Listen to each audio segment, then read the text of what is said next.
He just ran a 4.35. This is Dillon Thieneman, one of the most instinctive safeties in this draft class. And for teams like Miami looking for range on the back end, this matters. Let's turn on the All-22. All right, let's start with coverage instincts. This is actually against projected number 1 overall pick, Fernando Mendoza. As you can see, Thieneman's playing the middle of the field in that robber role in a 3 safety look. Now, it's a play action, so watch at first. Watch him trigger downfield here, downhill to respect the run fit. That's discipline, really good by him. But watch how quickly he's going to flip his hips and gain depth as he reads this crossing route developing behind him. Look at the leverage, the proper depth he takes, cutting off that throwing window.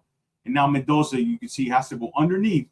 Now, as we roll the tape, you can see the offense still gets some yards, but Thieneman did his job perfectly on this play. That's range, that's processing, that's coverage instincts. Good play.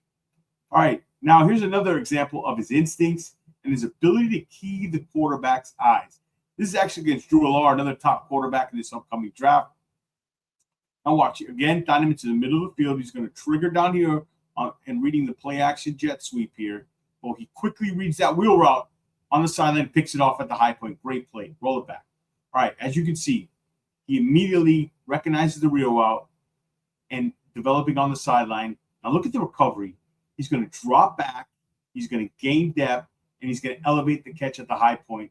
And that 41-inch vertical is going to show here from the combine. He high points it, takes it away. Remember, this guy had 6 interceptions as a true freshman at Purdue. Great play. So we've seen the instincts in coverage. We've seen him read the quarterback, drive on the ball. But that's only part of his game. Now let's look what happens when he comes downhill. Now this play here is I truly like him as a true deep middle safety. You can see he's aligned here as deep center fielder. Watch how patient he is before the snap. He sees it, he trusts it, he diagnoses the play, and he reads it. Look at that. Makes a clean tackle. Look at the ground he covers. He is nearly 7 yards off the ball when he recognizes this. Still has the speed to close in and make the stop. That's showing that 4.35, showing up that he ran at the combine, showing the functional speed. He diagnosed, he closed with good burst, clean open field tackle. Great play. Now, let's talk about the aggressiveness on a run play. All right, here he's again aligned in the middle of the field. And the moment he reads run, he explodes downhill. He's going to identify the ball carrier, immediately run it. He slips past right there the wide receiver trying to engage him, navigates through the traffic, closes in a hurry. Love this play by him, one of his better tackles all season. No false steps, no hesitations. He trusts it, sees it, and commits to it. Okay, now we've seen the positives. The instincts, the range, the downhill trigger, the speed. But if we're going to evaluate him honestly, there are a few things that concern me. Now, here's the first concern. Here we have a too high shell coverage here. Pre-snap, structure's good. He actually reads the play correctly. He puts himself in great position. Look right here. Look at his feet. They're gathered. He's square. He should finish this play. Now roll it. Watch the left foot as we roll this tape, as he's going to overextend. He over pursues this play. Look at the left foot right there. He over pursues it. His body's crossed up. He loses leverage. The runner's going to plant inside, get 7, 8 more yards. This shows up on tape occasionally, and the aggressiveness can cause poor pursuit angles. So another one area that shows up at times is his ability in true man coverage. Now, he's not a liability, but this isn't his strength either. Here's an isolated play here. You see him on the bottom of the screen. He's against a shifty kind of a receiver. Now, you go see this receiver win inside leverage pretty early, and that immediately puts Thieneman in recovery mode. He tries to flip, falls down, loses his balance on the ground. Not good. Clean win for the offense. That's why I project him as a true single high, deep middle safety. I think quick, twitchy slot receivers give him trouble in the NFL.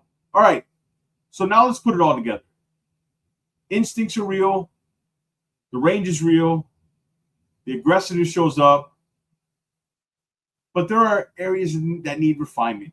And here's how I see Dillon Thieneman. So when you put the tape on and you put the testing together, this is how it profiles. Elite instincts, true deep middle range for safety, aggressive downhill trigger, natural ball skills. And don't forget, he blew up the combine, tested extremely well with a 4.35 in the 40 and a 41-inch vertically. And you can see that explosiveness show up on film. The concerns. At times, the aggressiveness can create poor pursuit angles, like we showed you in the video. He's not a pure man cover against these switchier slot receivers. That can give him trouble. But those are refinements, not necessarily red flags. I like him best as a true single-eye safety. Let him patrol the deep middle. Let him read the quarterback. Let him drive on those throws. That's where he's at his best. Now let's bring it here home from a Dolphins perspective. Yes, the fit makes sense. In Jeff Hafley's defense, where you can rotate late, mix in the cover 1 and the cover 3, his range becomes very valuable for Hafley. He gives you flexibility on that back end. But at 11 overall, that's too rich for me. Now, if Miami trades back into the late teens or early 20s and adds extra picks, I'm all for it. I project him somewhere in that 20 to 35 range, mostly because of positional value. Safeties tend to slide. We see it every year. But man, the instincts are real. The speed is verified. The explosiveness is elite.